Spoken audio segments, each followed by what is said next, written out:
悪い例です料理の途中で箸がないことに気づく。今日箸は箸はもともと持ってないですはい。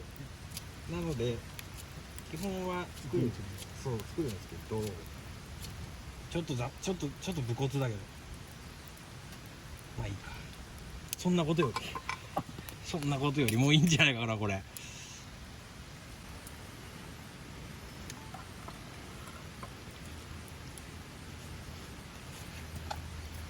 このままでも綺麗だけど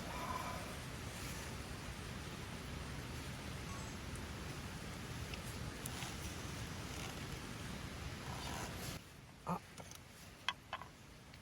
やば、大葉忘れた。大葉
梅肉うまっ。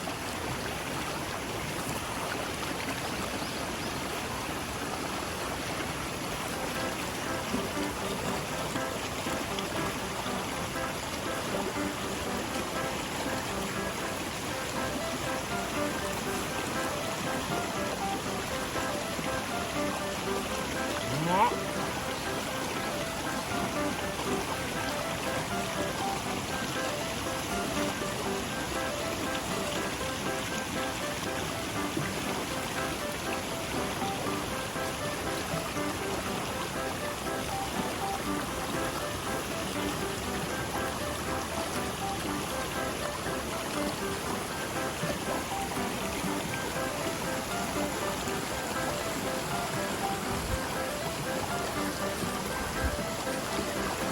味はどうですか？味は最高です。箸が使いづらい。